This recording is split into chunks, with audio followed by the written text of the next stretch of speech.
Bismillahirrahmanirrahim.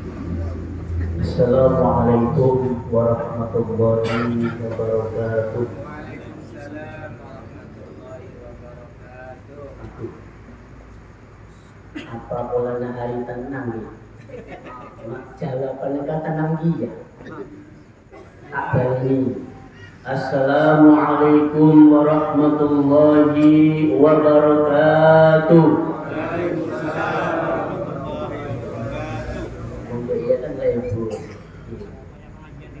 Ya, baik pengajian kedua. Alhamdulillahirabbil alamin. Wa bihi nasta'inu ala umuri dunya waddin. Wassalatu wassalamu ala rasulina wa habibina Muhammadin sallallahu alaihi wasallam wa ala alihi wa ashabihi wa man tabi'ahum bi ihsanin ila yaumiddin. Amma ba'du. Bapak Ibu jamaah salat maghrib yang semoga Allah Ta'ala rahmati dan berkahi. Semakin dekat hari yang begitu sunyi, tenang, sepi, agak sing lidur, sopun sing merame. Meskipun di medsos antar para pendukung tak ada henti-hentinya, saling menguatkan, saling membela, bahkan saling mengejek, membuli pasangan yang lain. Ada sebagian orang juga atau sebagian kelompok yang mengharamkan berpolitik. Ini juga saya heran. Justru yang mengharamkan berpolitik itu adalah orang-orang yang sudah ngaji, teman-teman yang sudah hijrah, teman-teman yang sudah sedikit demi sedikit bersentuhan dengan sunnah. Ini kan boleh saya heran, Pak. Seakan-akan Islam itu harus dipisahkan antara syariat dengan politik. Sehingga kalau ada umat Islam yang berpolitik, itu dianggap Islamnya menyimpang, Islamnya sudah keluar dari relnya Al-Quran dan Sunnah. Ini yang ngeri. Padahal di dalam Al-Quranul Karim Allah Ta'ala ngajak kita ini berpolitik. Kanjeng Nabi Sallallahu Alaihi Wasallam ngajak kula panjenengan ini berpolitik. Ini contoh ayatnya. Ya ayyuhalladzina amanu atiullaha wa atiur rasula wa ulil amri minkum. Ini politik, Pak. Wahai orang-orang yang beriman, taatilah Allah, taatilah Rasulnya, dan ulil amri di antara kalian. Ini politik. Ketaatan kepada ulil amri ini politik. Ya. Kemudian Allah juga berfirman, ya ayyuhalladzina amanu la tattakhidul kafirina awliya'a min dunil mu'minin. Wahai orang-orang yang beriman, janganlah kamu menjadikan orang-orang kafir sebagai pemimpin. Ini politik, Pak. Ini Al-Quran. Kemudian dalam hadis Nabi Sallallahu Alaihi Wasallam ini kuatan banyak lagi yang bicarakan masalah politik. Sehingga kemudian ada sebagian kitab-kitab hadis, di antaranya kitab-kitab Sunan, itu babnya itu as-siyasah, bab politik, konten, Pak. Ada. Ya. Bahkan ulama kita, ulama salaf kita tersendiri, ya, itu juga mereka buah karyanya bahas mengkaji masalah politik, Pak. Contoh, Imam Al-Mawardi, niku ada kitab Al-Ahkam As-Sultaniyah. Itu isinya politik. Syekhul Islam Ibnu Taimiyah niku ada kitab, ya, namanya As-Siyasah Asy-Syar'iyyah. Loh, Al-Imam muridnya Ibnu Qayyim Al-Jauzi niku juga ada kitab. Juga isinya tentang politik juga. Loh, saya juga sampai heran, loh, kok iso kita dilarang berpolitik, umat Islam dilarang berpolitik, ini maunya apa? Ya? Nah, makanya teman-teman sekalian, ayo hari ini di hari tenang ini kita sama-sama ngaji tentang politik, ya, karena momennya juga pas, ya. Kita lagi musimnya politik sekarang ini.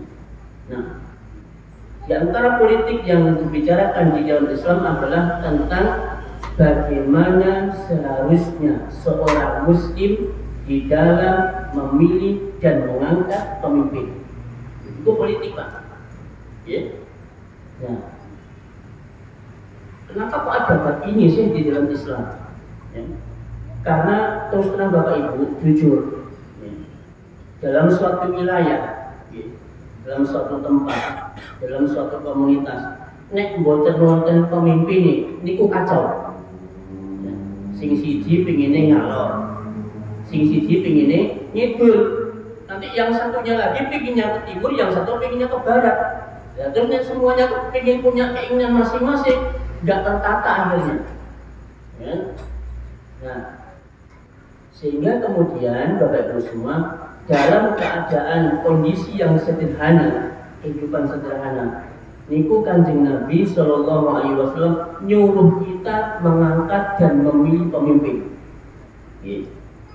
Nabi bersabda, "Idza kana salasatun fi safarin," apabila ada 3 orang keluar untuk bepergian, "fal yu'ammiru ahadakum," maka hendaknya salah seorang dari mereka mengangkat pimpinan rombongan. Ini, itu dalam kehidupan sederhana.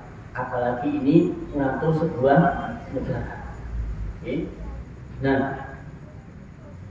untuk mengangkat dan memilih pemimpin ini, ya, ini para ulama sepakat, Bapak Ibu, nggak ada yang berbeda. Hukumnya wajib fardu ain untuk setiap muslim mengangkat dan memilih pemimpin. Nek boten semuanya berdosa. Bukan fardu kifayah nih, fardu ain. Ya.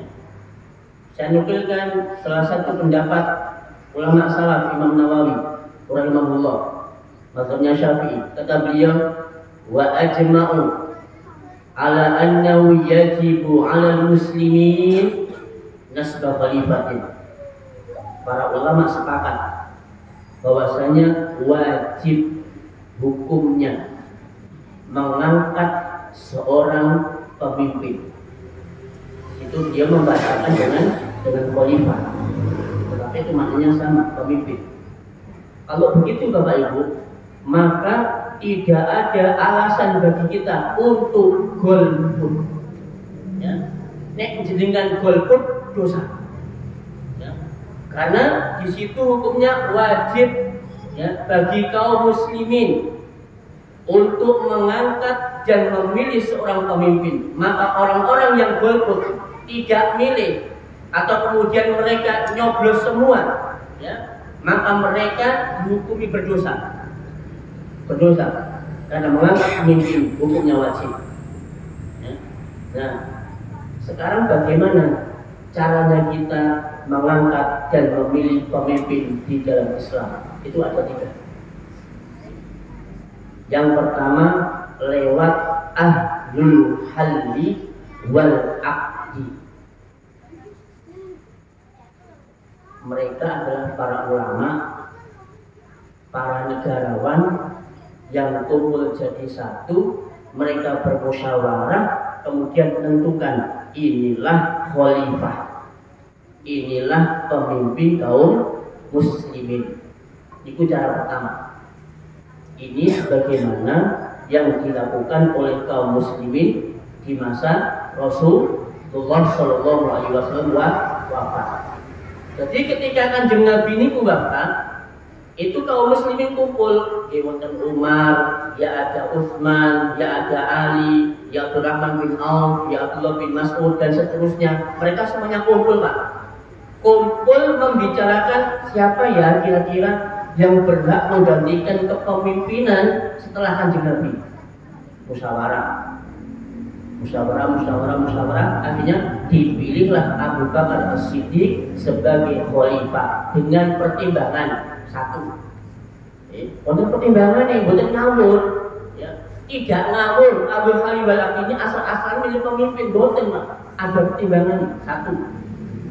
Abu Bakar As-Siddiq radhiyallahu anhu itu adalah orang yang paling dicintai Kanjeng Nabi dibanding yang lain. Maka ketika dia bertanya, ya Rasulullah, siapa yang orang kamu paling cintai? Aisyah. Summan. Kemudian siapa? Abuha, ayahnya. Itu satu pertimbangan. Yang kedua, Abu Bakar As-Siddiq kemana-mana selalu menemani perjuangan Kanjeng Nabi. Hijrah di Gua Sur sama Abu Bakar. Sampai ada ayat turun khusus berkenaan dengan Abu Bakar. Ya, la tahzan innallaha ma'ana. Itu ayat turun khusus Abu Bakar. Pertimbangan kedua. Pertimbangan ketiga, Kanjeng Nabi kalau berhalangan jadi imam sholat, Abu Bakar suruh maju jadi imam. Dan seringkali Abu Bakar menolak, Pak. Kenapa? Karena jiwa beliau ini kuringkih. Jadi kalau membaca ayat tentang azab, tentang neraka, gampang nangis. Itu Abu Bakar. Makanya beliau nggak mau jadi imam, soalnya gampang nangis. Ya.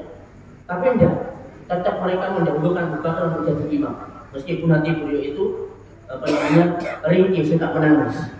Ya. Itu tiga pertimbangan. Belum lagi nanti pertimbangan yang lain. Nah, maka dari itu maka diangkatlah Abu Bakar As-Siddiq sebagai pemimpin. Selesai. Nah, cara yang kedua yaitu pemimpin sebelumnya itu mengangkat pemimpin untuk menggantikan setelahnya.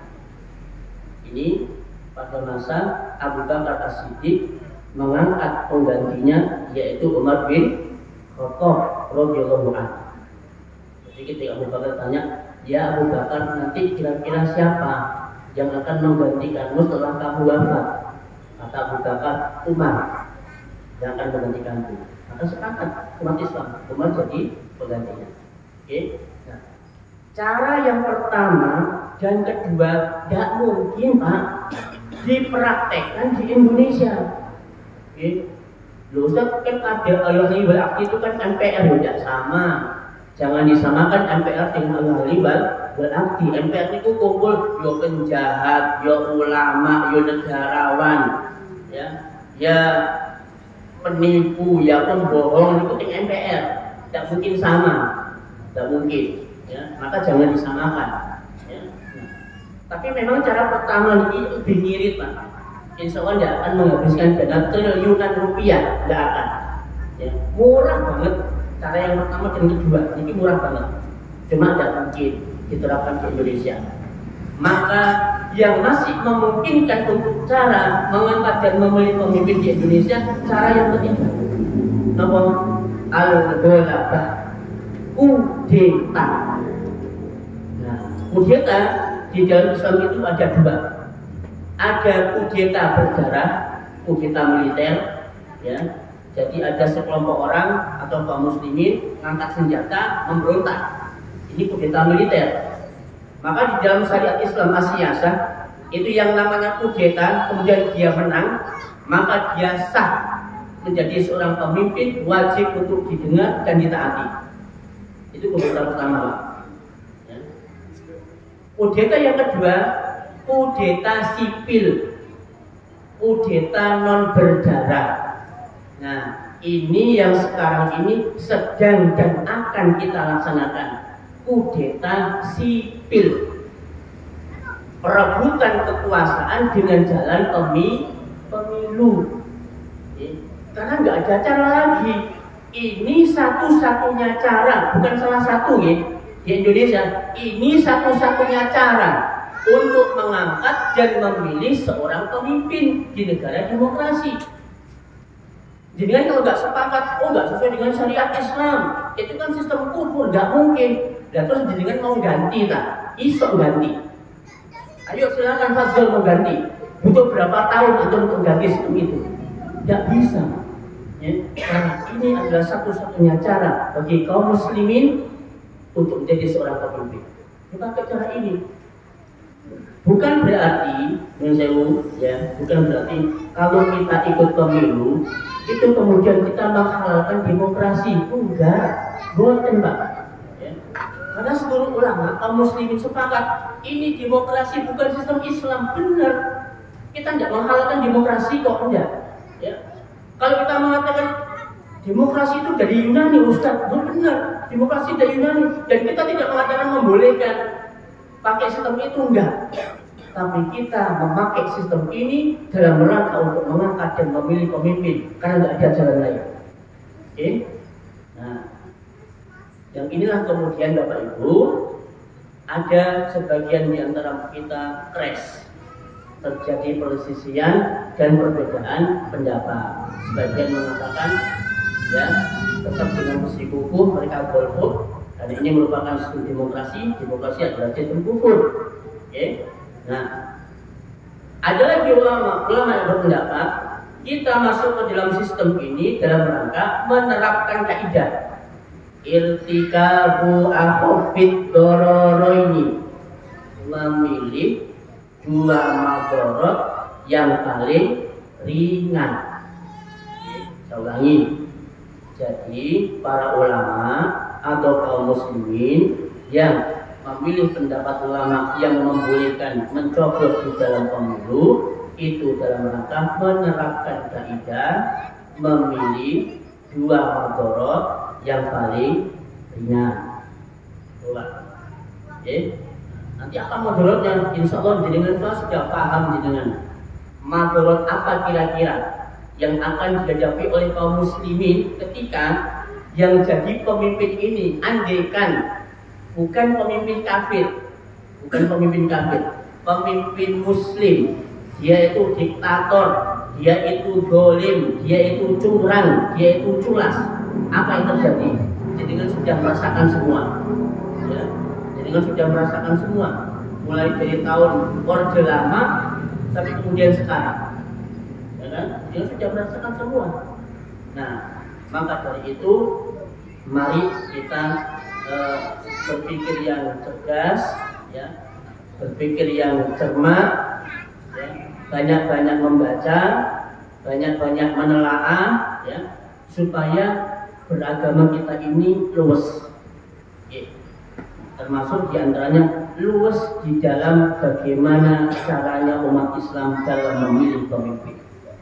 Ya. Ya.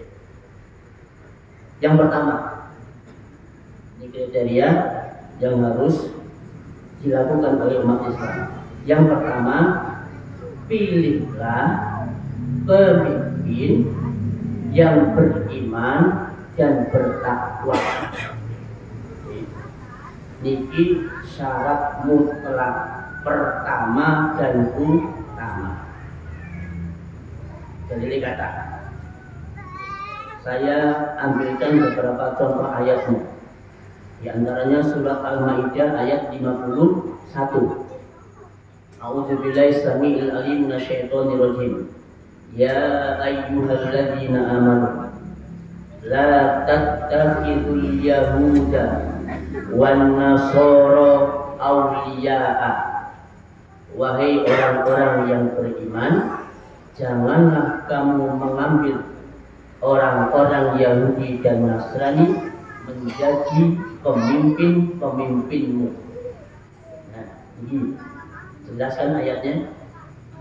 Jadi dalam ayat ini Allah Ta'ala itu nyuruh kita, kalau ada sampai ada orang kafir, ya, yang mau diorbitkan diangkat jadi pemimpin, maka wajib bagi kita untuk tidak memilihnya, untuk tidak mengangkatnya jadi pemimpin. Itu bahaya. Ini sudah ada bukti di Jakarta, ya. Dimana ketika kondisi Jakarta dipimpin oleh pemimpin kafir, masjid-masjid dirobohkan, musola-musola dirobohkan dengan alasan tidak ada IMB. Coba, ya. Itu baru celah satu Pak kesalahannya yang dioncei. Alasan tidak ada IMB-nya, robohkan.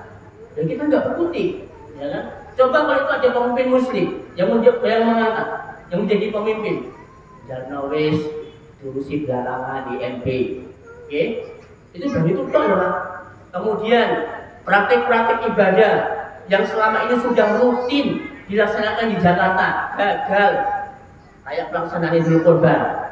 Mau apa kita? Kalau sudah yang atas mengatakan gagalkan, bubarkan, tidak berani, benar. Nah, ini efeknya Bapak Ibu. Ya. Makanya kemudian umat Islam mereka bersatu, berkompak. Bagaimana caranya Jakarta ini diganti pemimpinnya menjadi pemimpin Muslim. Alhamdulillah berhasil. Maka terbitlah salah seorang anak bangsa yang menjadi pemimpin kaum muslimin yang ada di wilayah Jakarta. Okay. Sehingga Bapak Ibu, itu satu ayat. Saya bacakan satu ayat saja, banyak kepanjangan. Saya sampaikan perkataan ulama. Saya ambil perkataan Imam Nawawi rahimahullah ta'ala di dalam syarah Sahih Muslim. Dia mengatakan ajma'al ulama'i, para ulama sepakat ala annal imamata, bahwasanya kepemimpinan la tan'aqidu li kafirin, tidak sah bagi orang kafir. Wa ala annahu law qara'a alaihil kufra, jika seorang pemimpin muslim menjadi kafir, in azala, maka wajib hukumnya untuk dilengsarkan. Loh Pak, ya. Jadi melengsarkan pemimpin kafir itu hukumnya wajib, ya. Maka kalau ada satu wilayah dipimpin oleh pemimpin kafir, maka wajib kaum muslimin yang ada di wilayah itu untuk melengsarkan kalau mereka punya kemampuan. Tapi alhamdulillah seluruh Indonesia, ya, mereka semuanya kompak bersatu datang ke Jakarta untuk melengsarkan pemimpin kafir. Berhasil alhamdulillah, ya. Itu yang pertama, ya.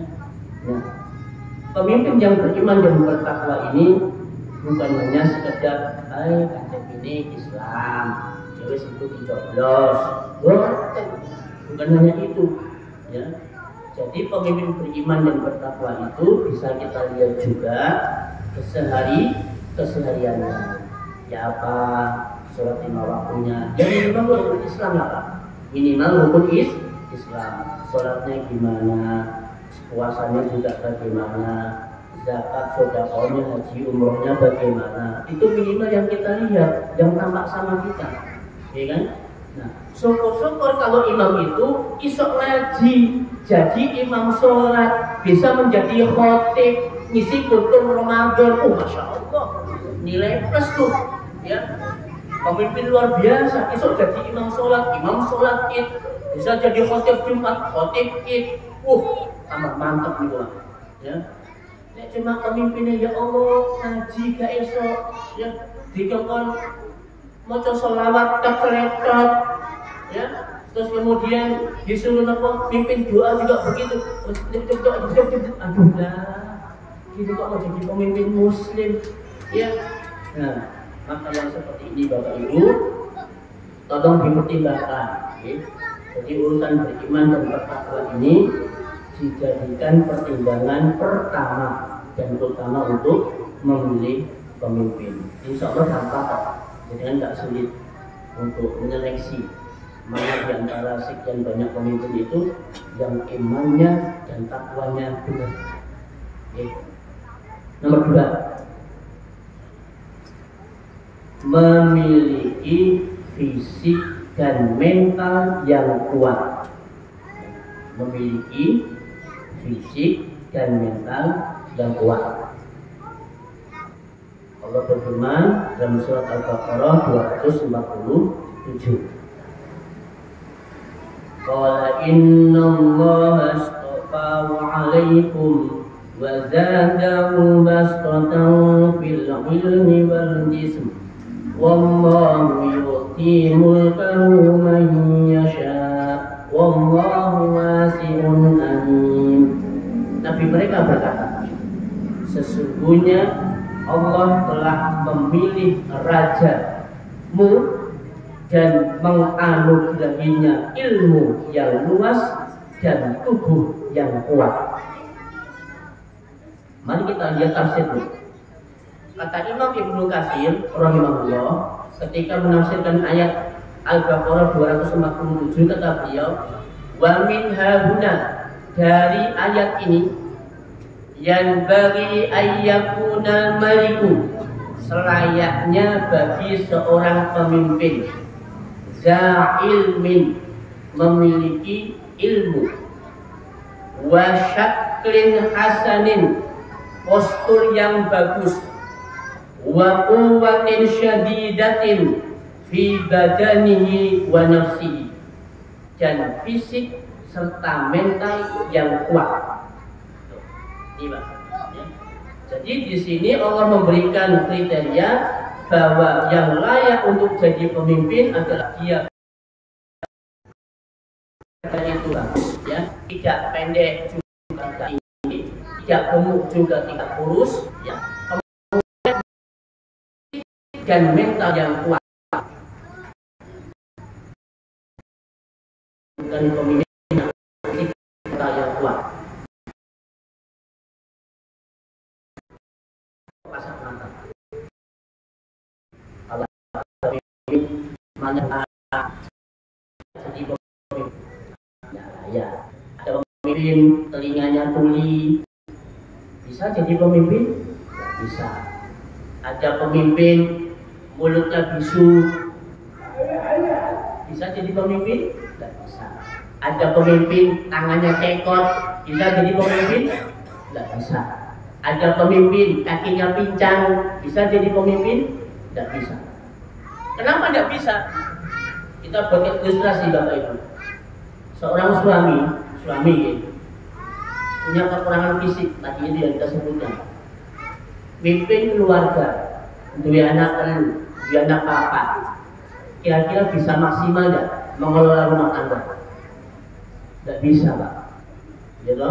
Pasti dia akan butuh bantuan orang lain, tidak akan satsa, tidak akan gesit, Pak. Nah, ini bagaimana kalau sampai mengatur ratusan juta orang, punya kemampuan fisik yang kayak begitu, mentalnya pun juga tidak kayak begitu mentalnya.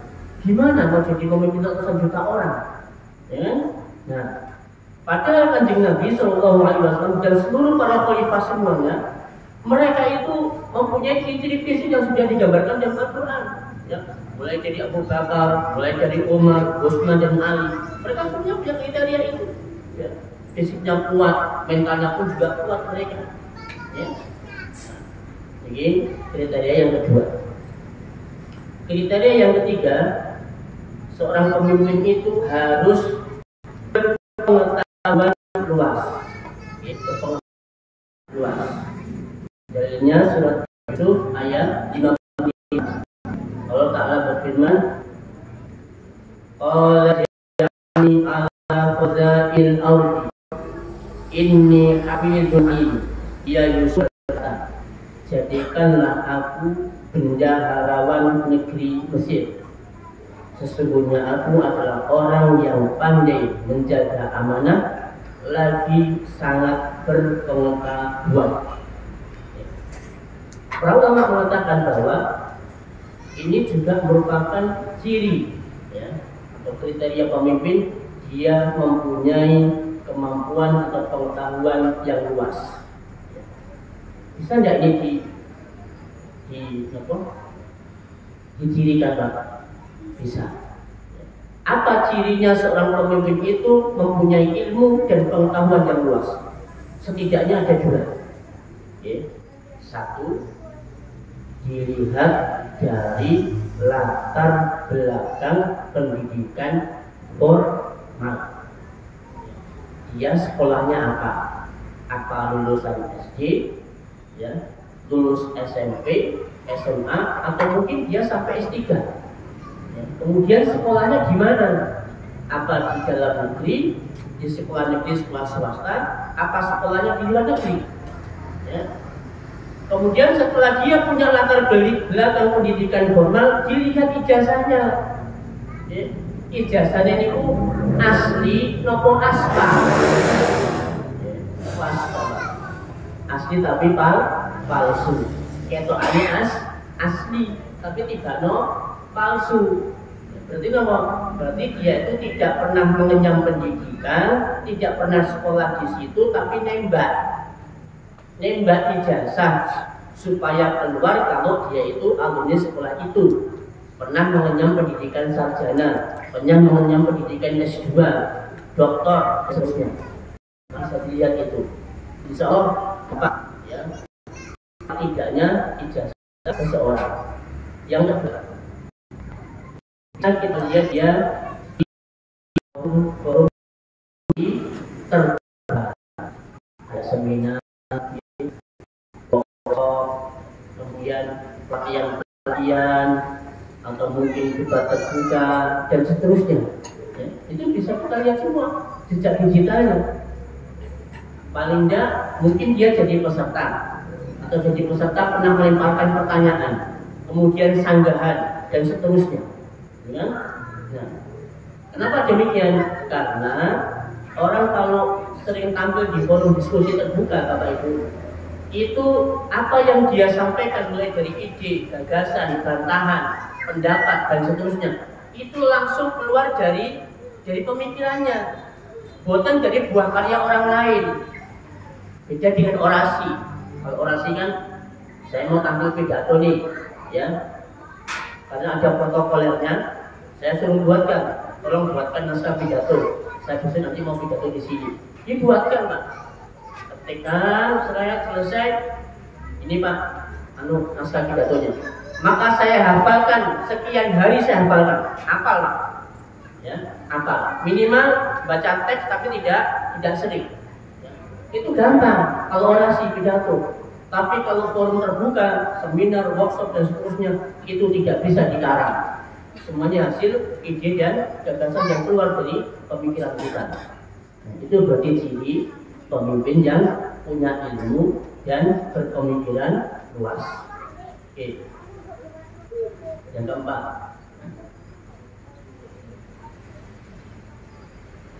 pemimpin itu adil dan tidak curang. Pemimpin itu punya kriteria adil dan tidak curang. Ini dalilnya.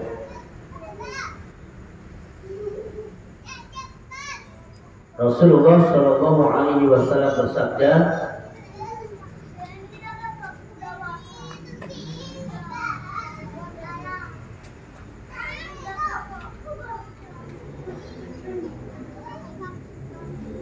"Ma min abdin, tidak ada seorang hamba yastarihillahu, yang Allah Subhanahu Wa Taala berikan amanah kepadanya, ra'iyatan, berupa rakyat, yamutu yauma yamutu, yang kemudian dia meninggal dunia, wa huwa ghasyun li ra'iyatihi, kemudian dia menipu rakyatnya, illa haramallahu alaihi jannah, kecuali Allah akan haramkan surga atasnya. Jadi kalau ada pemimpin diberikan amanah rakyat, kemudian dia meninggal dunia dalam keadaan menipu rakyatnya, maka Allah haramkan baginya surga. Ya. Kemudian Nabi Shallallahu Alaihi Wasallam juga berdoa, Allahumma inni a'udzubika min imaratis sibyan wasufaha. Ya Allah, aku berlindung kepadamu dari pemimpin yang bermental kekanak-kanakan, ya, dan seorang pemimpin yang pandir, pemimpin yang bodoh. Jadi, ya, ini menunjukkan kepada kita semuanya, Bapak Ibu semua, bahwa pemimpin yang suka berbuat curang, menipu rakyatnya, tidak adil, punya mental kekanak-kanakan. Jadi mental kekanak-kanakan dia sering curang, kemudian tidak adil, itu pemimpin yang punya mental kekanak-kanakan. Maka yang seperti ini tidak layak untuk jadi pemimpin. Jangan dipilih. Tidak berambisi meminta jabatan, tidak berambisi meminta jabatan. Nah, apa dalilnya? Dalilnya dari Abdurrahman bin Samurah. Rasulullah SAW bersabda kepadanya, la tas'alil imarah, jangan kamu minta jabatan. Ya. Fa innaka in uqtitaha min ghairi mas'alatin, kalau kamu diberikan jabatan tanpa kamu meminta, kamu akan dibantu, ditolong sama Allah. Wa in uqtitaha an mas'alatin, kalau kamu minta jabatan karena minta, kamu diberikan jabatan karena minta, wukilta ilaiha, maka jabatan itu akan dibebankan kepadamu dan kamu tidak akan ditolong. Nah ini Pak, taunya dari mana? Kalau orang itu minta jabatan apa tidak? Taunya dari mana Pak?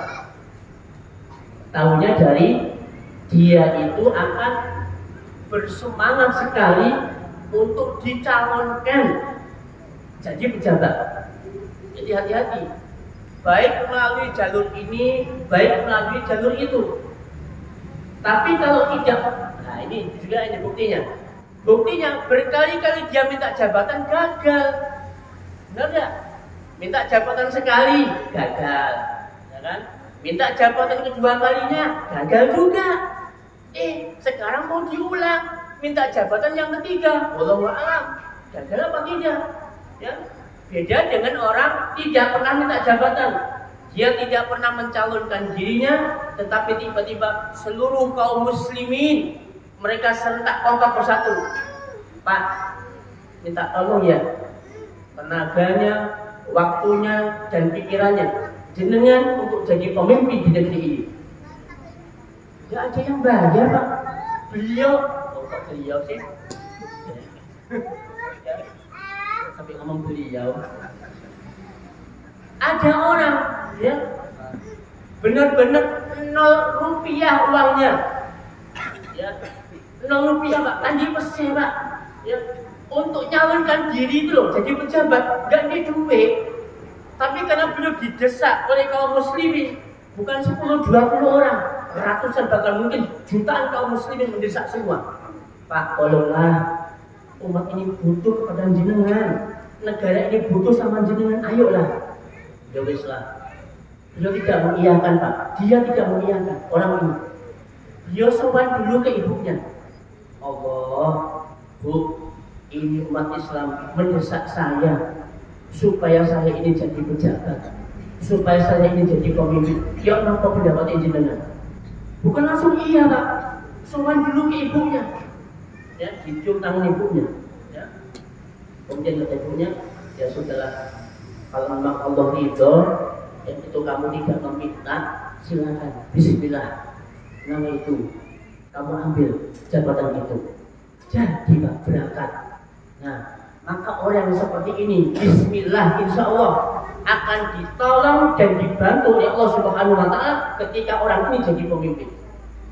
Tapi sebaliknya, kalau dia minta jabatan, Allah, protes kanan, protes kiri, kritik dari bawah, kritik dari atas, hantaman sana, hantaman sini. Kenapa demikian? Karena dia tidak dibantu oleh Allah Subhanahu Wa Taala, sehingga jabatan itu dibebankan kepadanya. Tuh, itu Pak. Makanya jenengan harus peka. Sopo kira-kira wong sing sering njaluk jabatan, siapa yang tidak? Itu yang kita pilih. Ya. Bahkan Kanjeng Nabi Sallallahu Alaihi Wasallam pernah mengatakan, ya, wallahi demi Allah, la nuwalli hadzal amra. Aku tidak akan serahkan perkara ini, ya, jabatan ini ahadan pada seseorang sa'alahu yang dia memintanya, wala ahadan kharasa alaihi, dan tidak pula kami serahkan jabatan ini kepada orang yang berambisi. Itu dengan kudu hati-hati. Kalau ada orang sing modelnya ngatok lah, ngatok sama jenengan, ngapii, sering ngekei, hati-hati. Itu ada udang di balik rempeyek. Ya. Jangan-jangan orang ini dia ingin minta jabatan. Orang seperti ini, Pak. Tidak mungkin dia berbuat baik, ngatokkan jenengan, ngapiin jenengan, tidak ada udang di balik rempeyek. Tidak mungkin itu. Makanya hati-hati. Kalau ada orang yang udah seperti ini, jangan dikasih jabatan. Bahaya, ya. Berbahaya bagi lembaga kita, berbahaya bagi wilayah kita, dan juga berbahaya bagi negara kita. Oke. Yang kelima tadi ya. Sekarang yang keenam. Pemimpin itu adalah yang mempunyai jiwa penyayang. Yang mempunyai jiwa penyayang. Ini juga gampang kita deteksi pemimpin yang merakyat, gitu ya. Masya Allah, saya begitu tersenyum, Pak, lihat di YouTube, ya, di tayangan ada seseorang yang bermaksud entah mau foto, apa mau memeluk seseorang, gitu ya. Ternyata ada pengawal pribadinya ini yang sampai narik, Pak. Narik supaya tidak mendekati orang ini, ditarik sama pengawal pribadinya. Terus kemudian dia ini, seseorang ini noleh. Ternyata orang ini entah ingin berfoto atau ingin berpelukan, langsung dipeluk, Pak, sama dia. Dipeluk sejadi-jadinya, bukan hanya dipeluk, bahkan kemudian Masya Allah seperti seorang ayah sedang menyayangi anaknya. Ini gua, aduh, subhanallah, kayak begini ya, ya. Wallahu a'lam, ini apa karena memang belum jadi atau bagaimana juga saya tidak tahu. Tapi dari situ bisa kita baca, Masya Allah, ternyata orang ini begitu lembut ya, penyayang sama rakyatnya. Ya. Nggak titik-titik dosenmu.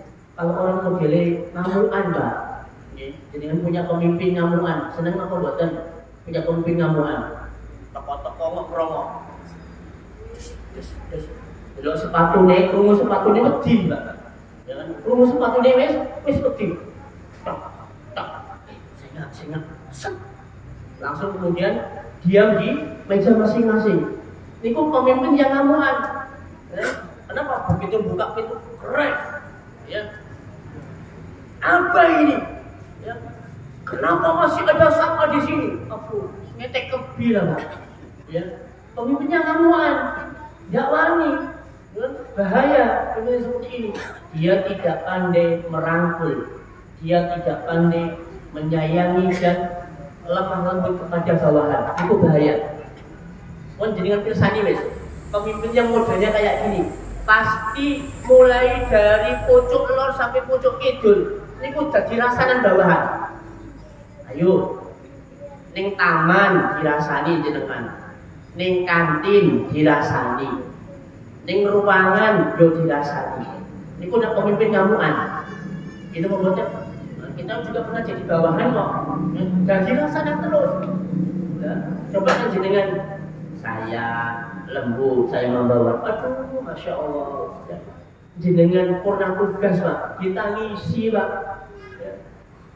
Bahkan Bapak Jenderal pernah mengatakan, aduh Pak, di sini aja lebih panjang. Kenapa tidak minta diperpanjang, Pak? Itu bawahan, Pak. Karena jenengan saya lembut, tapi jenengan ngamuan. Belum habis masa tugasnya, dilepas, pindahnya dimutasi. Ya, buat yang dimutasi, Pak. Oh, pemimpin kayak begini. Pulangnya ngamuan, ya. Dan itu bahaya. Ya. Nah, maka dari itu bisa kita lihat seharian. Memimpin di satu lembaga, di satu wilayah dan seterusnya. Saya jenengan masyarakat atau pemimpin jenengan diculik orang tidak apa diculik di penjara mungkin apa masih ada di penjara ini yang di Pinang, di penjara di mana di Lowowaru, di penjara di mana Nusa Kambangan, ketemu Pak. Dan jenengan diculik orang-orang pulang innalillahi. Gimana jenengan? Pemimpin ngamuan, dikasih masukan ngamuk, dikritik marah. Yang kritik itu segera ambil culik, ya, dipetuskan. Oh, resik Pak. Nah, maka ini kita perlu pemimpin-pemimpin yang punya jiwa rahmatan lil alamin, ya, pemimpin yang lembut dan kasih sayang. Baik, ini ada beberapa sisa waktu. Sebelum kita lanjut, mungkin ada pertanyaan dulu atau mau disampaikan, dipersilakan.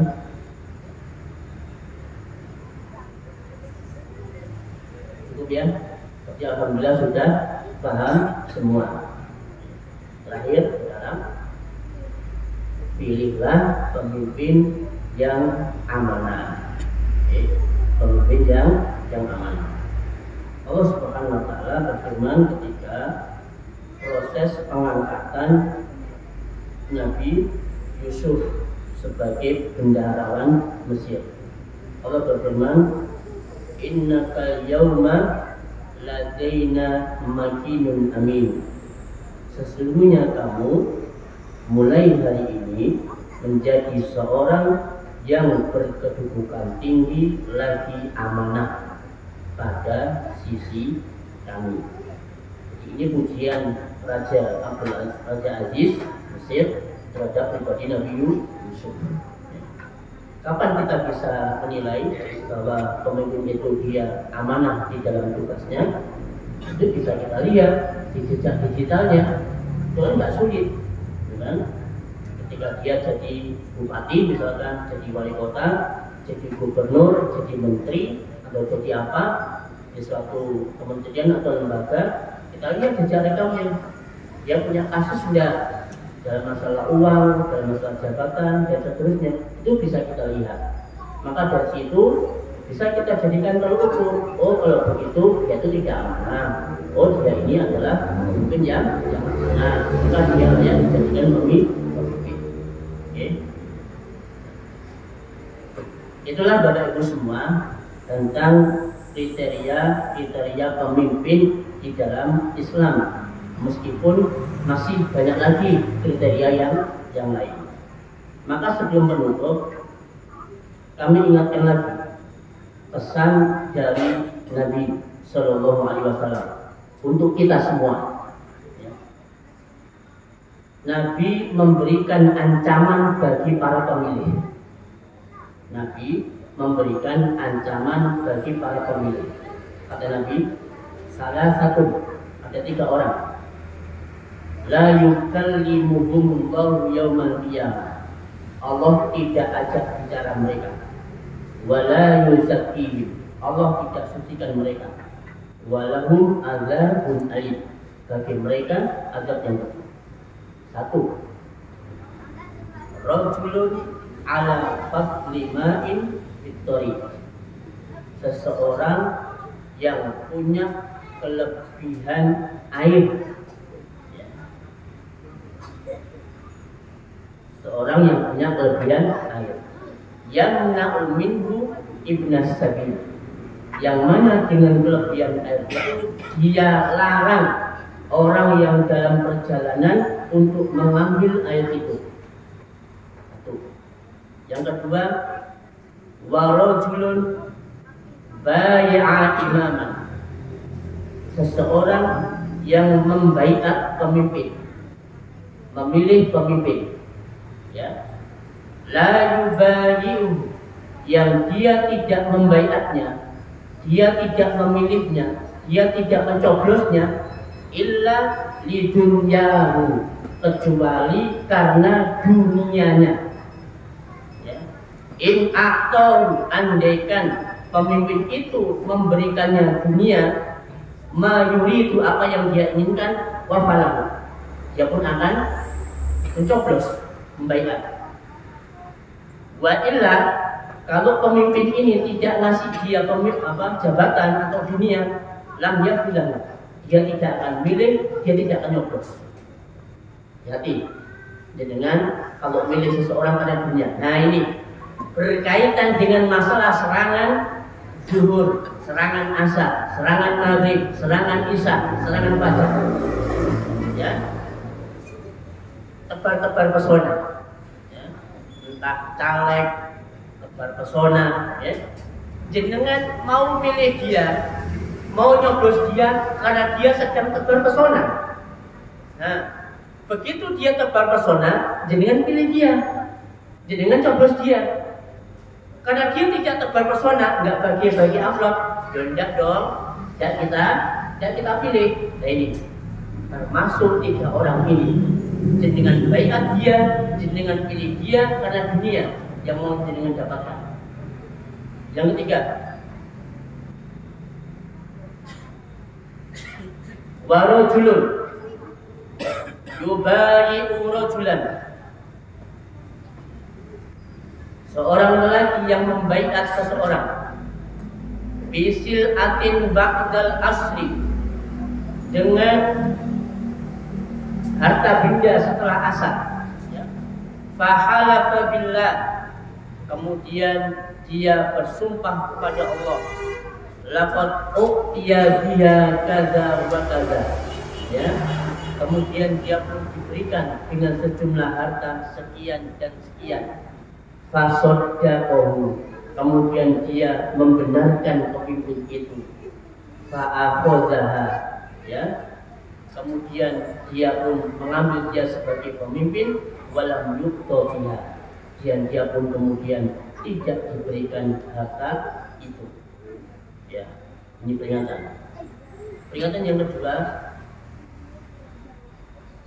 manis ta'mala amilan minal muslimin, barang siapa yang memilih seseorang untuk mengurusi urusan kaum muslimin, wa huwa ya'lamu, padahal dia tahu, anna fihim aula bidzalika minhu, ada orang lain yang lebih layak, yang lebih pantas darinya.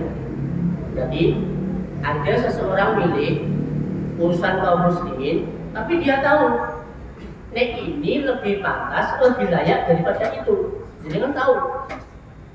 Wa a'lamu bi kitabillahi wa sunnati nabiyhi. Kemudian jenengan pun juga pantas. Oh ini orangnya kok lebih condong ke Al-Quran ya, sama sunnah ya. Dia kok lebih beriman ya, dia lebih bertakwa ya. Tapi bukan jenengan pilih, bukan jenengan pilih. Jenengan lebih pilih yang lain. Apa kata Nabi?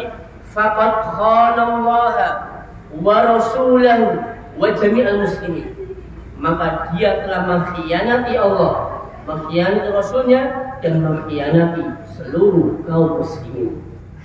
Hati-hati Pak, ini penting. Dengan salah pilih taruhannya, jadi tidak akan diajak bicara, tidak akan disucikan, dengan dapat adab yang pedih. Ancaman yang kedua, jenengan telah mengkhianati Allah, mengkhianati Rasulnya, dan mengkhianati seluruh kaum muslimin ketika jenengan salah pilih dan jenengan tahu kalau orang itu layak untuk dipilih jadi pemimpin. Nah, penutup dan akhir, Bapak Ibu, negeri kita itu banyak orang jahat, ya. Jadi harus paham itu. Di negeri kita banyak orang jahat, yang mana mereka itu sangat berambisi sekali bahwa yang memimpin negeri ini itu adalah orang jahat. Orang jahat. Mereka tidak menginginkan negeri ini Pak dipimpin oleh orang baik. Jadi harus tahu itu. Maka orang-orang jahat ini, mereka baik dengan izin Allah maupun dengan tidak izin Allah, mereka semuanya akan berkumpul kompak bersatu mengatur strategi bagaimana caranya orang jahat ini akan menjadi pemimpin, baik dengan cara jujur dan adil maupun dengan cara kecurangan, maupun dengan cara kecurangan. Karena jujur dan adil bagi mereka tidak mungkin itu terjadi. Maka satu-satunya cara adalah dengan jalan kecurangan. Maka ini yang harus kita perhatikan. Oke. Maka besok mari kita bersama-sama nanti malam dengan tahajud minta sama Allah doa. Ya Allah, tolong berikan kepada kami pemimpin yang terbaik bagi Islam, bagi kaum muslimin dan bagi negeri ini. Oke. Terserah nanti Allah akan pilihkan siapa pemimpinnya. Oke. Itu doa kita dulu. Setelah itu kemudian jenengan baca zikir pagi. Kalau jenengan semua baca zikir pagi. Ya. Di antaranya Bismillahirrahmanirrahim. La yadurru ma'asmi syai'un fil ardi wa la fis sama' wa huwas samiul alim. Kemudian membaca a'udzu bi kalimatillahi tammati min syarri ma khalaq.